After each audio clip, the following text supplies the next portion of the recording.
The night air is cool and still in Vallejo, California. It's the 4th of July weekend, 1969.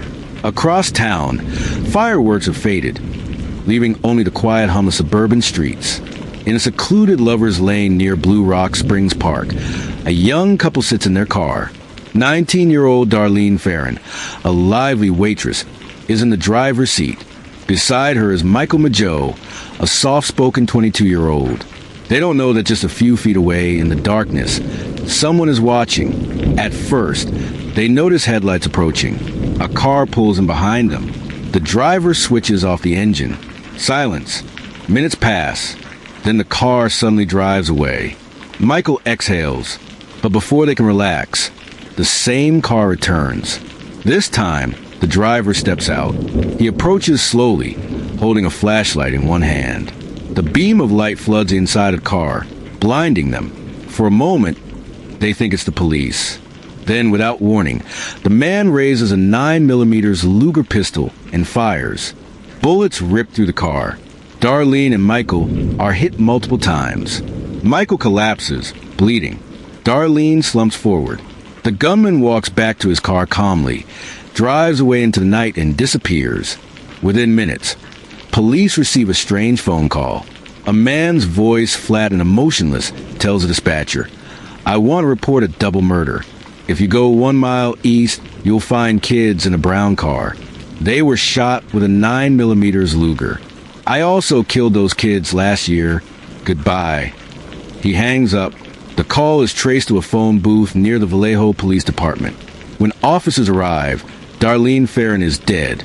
Michael Mageau miraculously survives.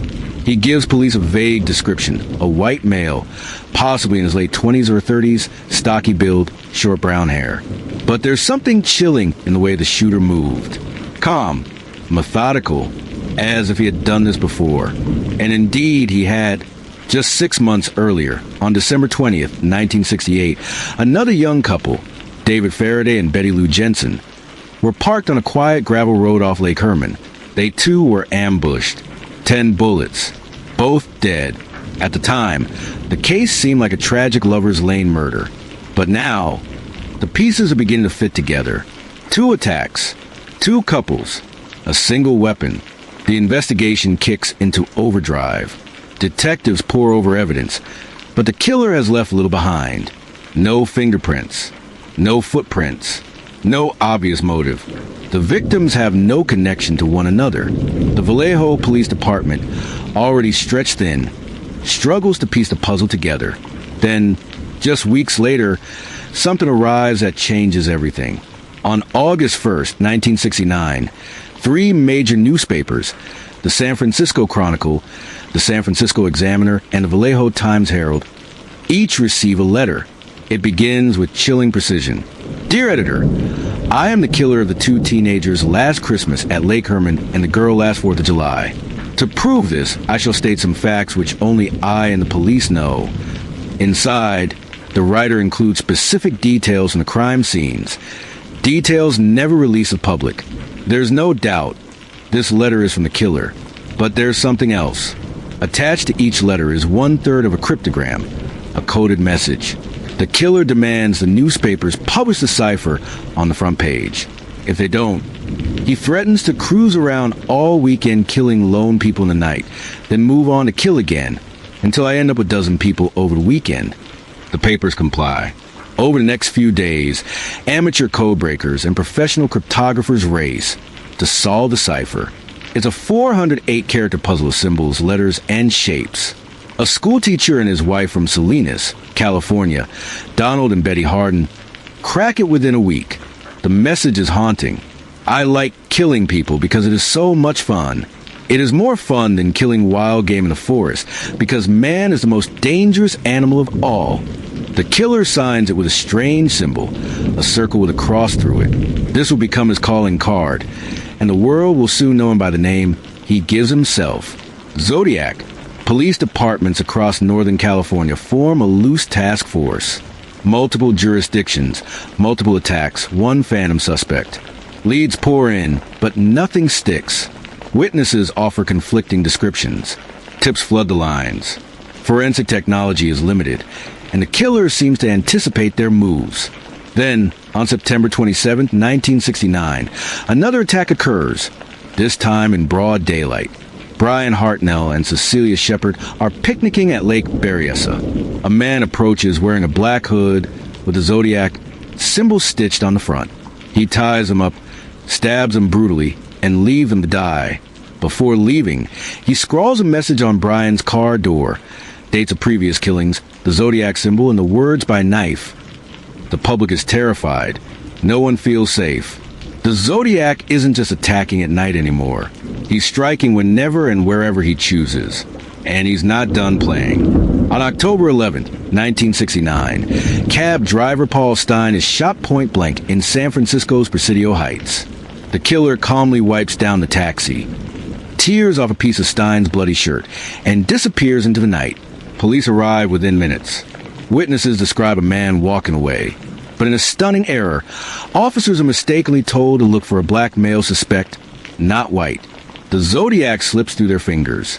Days later, the San Francisco Chronicle receives another letter. This time, it includes a blood-stained piece of Stine's shirt. Proof. He's taunting them. He ridicules police, threatens to shoot children on school buses, and dares detectives to catch him. The case has shifted. It's no longer just murder. It's a game. A battle between a faceless killer and the people sworn to stop him. And so far, Zodiac is winning. The Zodiac Killer had turned California into his personal stage. Each murder, each letter, each taunt was carefully timed to keep the public off balance and the police on edge. After the killing of cab driver Paul Stine, fear swept through San Francisco like a cold wind. Parents kept their children home from school. Bus routes were altered. Police patrol with shotguns, scanning every street corner. The killer's threats to shoot children as they exited school buses were not dismissed as idle words. They were taken as promises. Letters continued to arrive. They were addressed to newspapers, police departments, even television stations. Each one was filled with mocking language, cryptic references, and coded puzzles. The handwriting was distinctive, blocky, deliberate, like someone trying to disguise their natural style. The letters were always signed with the same symbol, a crosshair inside a circle. Sometimes he drew diagrams of bomb designs, claiming he had constructed explosive devices that could wipe out a school bus in a single blast. The public's fascination grew alongside their terror. Newspapers printed every word. Radio talk shows buzzed with theories. Amateur sleuths formed groups to crack new ciphers as soon as they were published. Detectives were flooded with tips, many useless, some bizarre. People began seeing Zodiac everywhere. Suspicious men in neighborhoods, strangers with notebooks, anyone wearing a military jacket. It was mass paranoia, and Zodiac seemed to relish every second of it. Police did have leads, though none would hold. One name that loomed large was Arthur Lee Allen, a former schoolteacher with a disturbing history. He was intelligent, socially awkward, and fascinated by cryptography. He owned a Zodiac brand watch with the same crosshair symbol. His friends reported strange comments he'd made about wanting to kill couples. When detectives searched his trailer, they found disturbing items, but no definitive evidence. Handwriting experts said his writing didn't match the letters. Fingerprints didn't line up. Allen remained the prime suspect for years, but the case against him was circumstantial at best. He died in 1992 without ever being charged. Another line of inquiry led investigators to possible links with military installations. The killer's use of code suggested someone with training or deep interest in ciphers. Some suspected he may have worked at Mare Island Naval Shipyard near Vallejo. Others believe he might be a law enforcement officer, given his knowledge of police response times and procedures. But every promising lead eventually dissolved into dead ends. Meanwhile, the killer's communications became stranger. In 1970, he sent a card with a piece of Paul Stine's shirt, demanding people wear Zodiac buttons to avoid being killed. He sent ciphers that remained unsolved for decades. He even phoned into a live television broadcast in October 1969, speaking briefly to attorney Melvin Belly.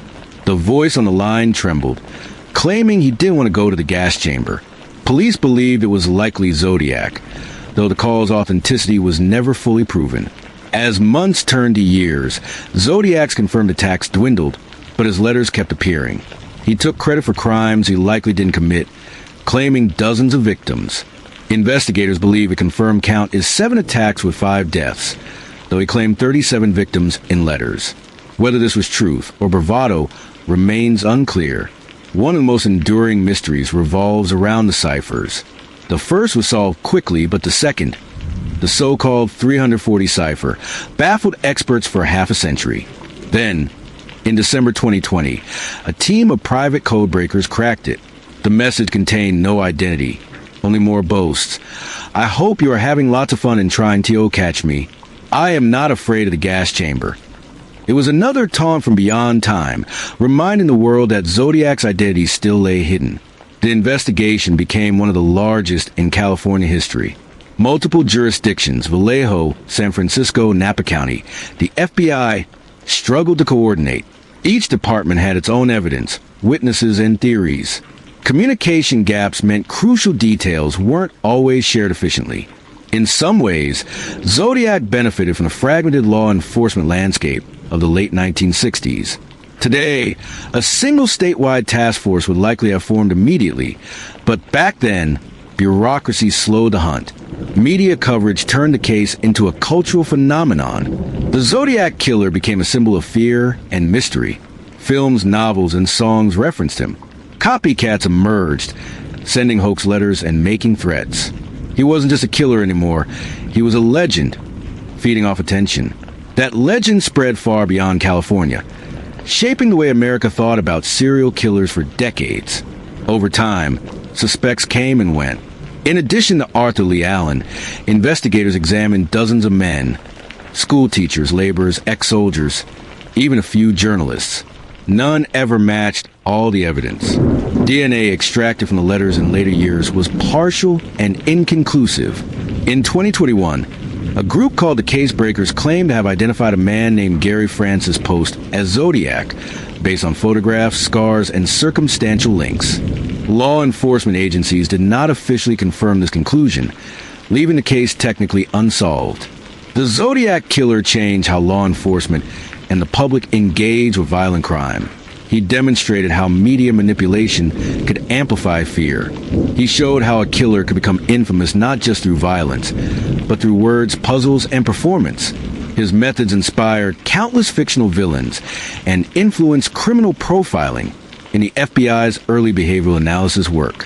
For the victims and their families, however, the story is not one of mystery, but of loss. David Faraday and Betty Lou Jensen never got to finish their high school lives. Darlene Farron's children grew up without a mother. Cecilia Shepard succumbed to her wounds days after the Lake Berryessa attack. Paul Stein's murder ended the life of a hard-working cab driver in an instant. Their names often fade into the background of the Zodiac myth, but they are the heart of the story. Today, more than 50 years later, the Zodiac Killer remains one of the most infamous unidentified serial killers in American history.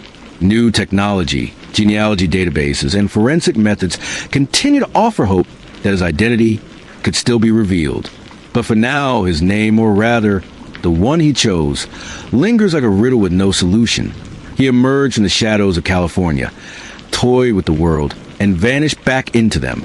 And somewhere, in the spaces between his ciphers and his letters, the truth still waits to be found. Number 2, Manson family murders. August 8, 1969. The sun sinks below the hills of Los Angeles, painting the sky in bruised shades of orange and purple. In Benedict Canyon, a quiet, wealthy enclave just north of Beverly Hills, the night air hangs heavy and still. At 10050 Cielo Drive, a secluded mansion sits behind gates and winding roads. Inside, actress Sharon Tate, 8 months pregnant, enjoys a calm evening with friends.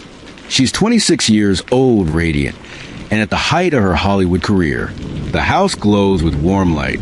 Laughter drifts into the night. A short distance away, a beat-up 1959 Ford arrives at the bottom of the hill. Inside are 4 young people: Charles Tex Watson, Susan Atkins, Patricia Krenwinkel, and Linda Kasabian. They are not ordinary intruders. They are members of the Manson family, a cult devoted to the teachings of Charles Manson, a manipulative ex-convict turned self-proclaimed prophet. Their mission tonight is simple, in their leader's words. Totally destroy everyone in that house, as gruesome as you can. They abandon the car near the gate and move silently through the brush. Tex carries a .22 caliber revolver and a long knife. The women follow behind, dressed in dark clothing, faces calm and focused. These are not frenzied attackers. They are disciples on a twisted spiritual mission. As they approach the property, headlights appear unexpectedly. 18-year-old Stephen Parent, a visitor who had stopped by to see the caretaker, is driving away.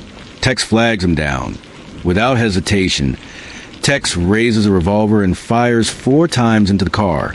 Parent dies instantly. His body slumps over the steering wheel, the car rolling gently backward. The killers cut the phone lines and climb the fence.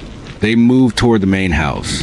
Inside, Sharon Tate and her guests, hairstylist Jay Sebring, coffee heiress Abigail Folger, and writer Wojciech Frykowski, are unaware the nightmare about to descend. Around midnight, Tex bursts through a window with chilling authority. "I'm the devil," he tells them, "and I'm here to do the devil's business." Panic erupts. Jay Sebring tries to shield Sharon, and is shot and stabbed repeatedly. Frykowski fights back, struggling against Tex, but the women join in the assault. He is shot twice, bludgeoned, and stabbed dozens of times.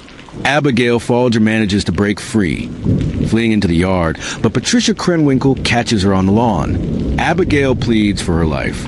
"I give up," she cries. Krenwinkel stabs her relentlessly until she collapses. Inside, Sharon Tate stands in terror, heavily pregnant. She begs for her baby's life. But mercy has no place here. Susan Atkins stabs her, whispering chilling words as she does. Sharon is stabbed 16 times. Her blood soaks the floor. Before they leave, Atkins dips a towel in Tate's blood and scrawls a single word on the front door: "Pig." The scene is a slaughterhouse. The killers vanish into the night as silently as they arrived, returning to the ranch where Charles Manson and his followers live, as if nothing had happened. They feel exhilarated, not remorseful. In their minds, this isn't murder. It's the spark of something much bigger, a prophecy their leader calls Helter Skelter. The next morning, housekeeper Winifred Chapman arrives at Cielo Drive. She enters through the service entrance and is met with a vision that will haunt her forever. Bodies, blood, chaos.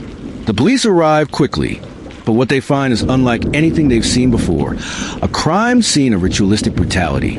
Reporters swarm the area as word spreads that Sharon Tate has been murdered. Hollywood reels in shock. A pregnant movie star, slaughtered in her own home. The city's glamorous facade shatters overnight. Detectives from the Los Angeles Police Department begin the grueling work of examining the scene. There are multiple victims, no apparent motive, and almost no physical evidence. The word "pig" on the door seems like a message, but from whom and why?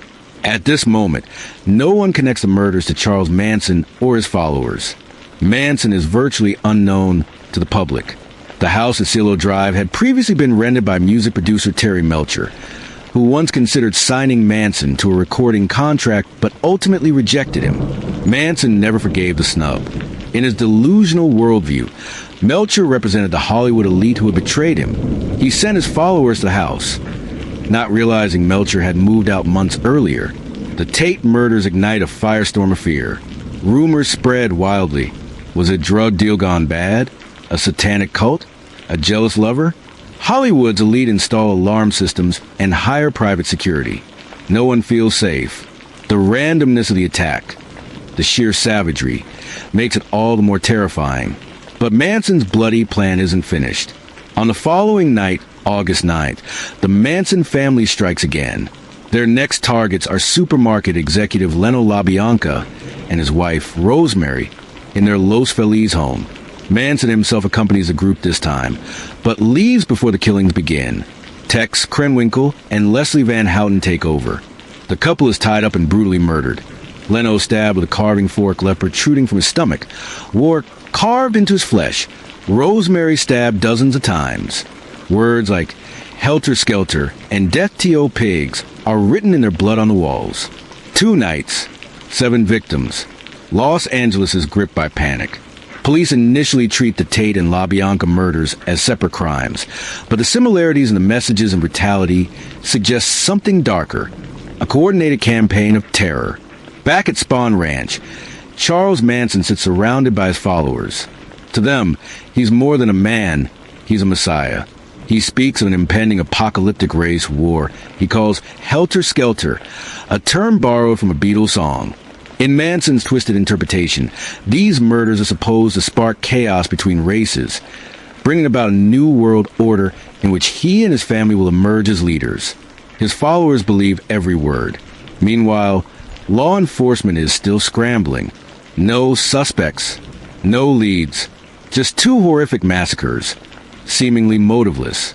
The City of Angels has never felt darker, and as summer fades into fall, the world is about to learn the name Charles Manson and the ideology that drove a group of young people to commit some of the most infamous murders in American history. The Tate, LaBianca murders leave Los Angeles in a state of collective panic. A sense of vulnerability spreads like wildfire. If someone like Sharon Tate, a Hollywood star living in a secluded mansion, could be slaughtered in her own home, no one is safe. Police departments are flooded with tips, rumors, and wild speculation. Detectives work around the clock, yet the investigation moves painfully slow. There are few fingerprints, no eyewitnesses, and the brutality of the crimes suggests something far more sinister than robbery. For weeks, the Tate murders and LaBianca murders are investigated separately. LAPD detectives aren't yet aware that both crime scenes are linked by the same group of cult-like killers. This disconnection delays progress, allowing the Manson family to continue their daily life at Spahn Ranch, a decaying movie set north of Los Angeles. There, Charles Manson's followers live under his strict psychological control, preparing for what he calls the coming race war, Helter Skelter. But cracks begin to form. On August 16th, just a week after the murders, Spahn Ranch is raided, not for the killings, but for stolen vehicles. Dozens of members are arrested, including Manson himself, but due to a clerical error, they're quickly released. It's a missed opportunity that could have ended the story much earlier. Instead, they return to the ranch and eventually relocate to Death Valley, where Manson continues to preach his apocalyptic vision. The real breakthrough comes months later, in October 1969, inside a county jail. Susan Atkins, one of the Tate House killers, brags to fellow inmates about her role in the murders. She speaks casually about stabbing Sharon Tate, about writing "pig" on the door.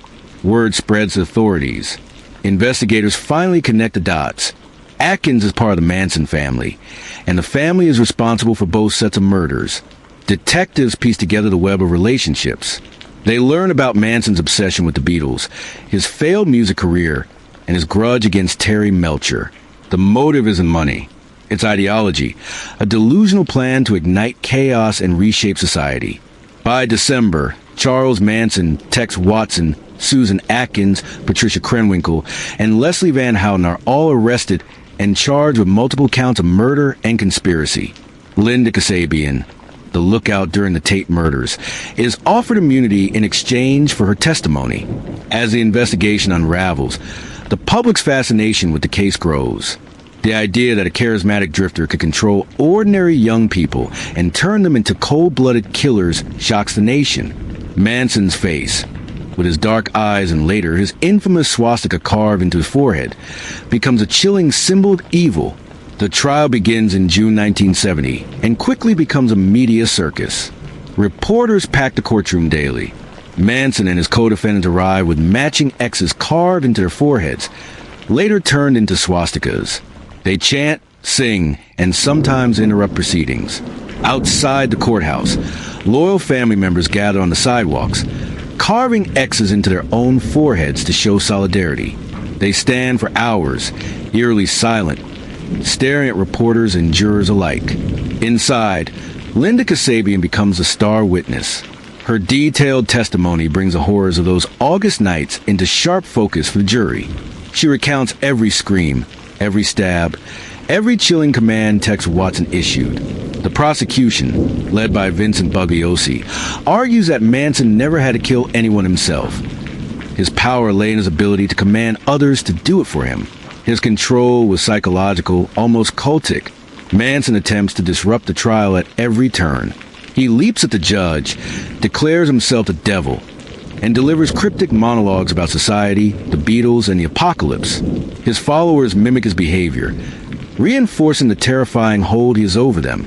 In January 1971, after months of testimony and shocking revelations, the jury finds Manson, Atkins, Krenwinkel, and Van Houten guilty. They are sentenced to death, a sentence that is later commuted to life imprisonment after California temporarily abolishes the death penalty in 1972. Tex Watson, extradited from Texas later, also receives life sentences for his role. The trial leaves the nation stunned. The Manson family case isn't just about murder. It's about manipulation, ideology, and the dark side of the 1960s counterculture. Manson had attractive followers from comfortable, middle-class backgrounds, young people searching for meaning in a chaotic era. Instead, they found a man who twisted their idealism into instruments of terror. Culturally, the murders marked the symbolic end of the Summer of Love. The late 1960s have been defined by flower power, peace, and rebellion against authority. The Manson murders shattered that innocence. Celebrities installed security systems. Hitchhiking declined. A new paranoia settled over Los Angeles. And America, the line between utopia and nightmare, had been crossed. Over the decades, Charles Manson remains a fixture of public fascination. He grants interviews from prison, ranting about society and claiming no guilt. His image becomes a macabre icon, appearing on magazine covers, documentaries, and even T-shirts. His followers, some still devoted decades later, keep his mythology alive. Manson never personally killed any of the Tate LaBianca victims, yet his name is synonymous with pure manipulative evil. The ripple effects of the case extend far beyond the courtroom. Books like Helter Skelter, written by prosecutor Vincent Bugliosi, become bestsellers. Films, documentaries, and songs explore the case's disturbing legacy. Criminologists study the family as a rare example of cult-driven group murder, examining how ordinary people can commit extraordinary evil under the influence of a manipulative leader. Charles Manson dies in prison in 2017 at the age of 83. Some of his followers remain incarcerated, occasionally seeking parole, almost always denied. Susan Atkins dies in prison in 2009. Patricia Krenwinkel and Leslie Van Houten served decades behind bars. Van Houten is paroled in 2023 after more than 50 years. But the shadow of Manson still lingers. Cielo Drive no longer exists as it did in 1969. The original house was demolished, but story haunts Los Angeles like a ghost. True crime enthusiasts, journalists, and tourists still talk about it, still trace the dark road up the canyon.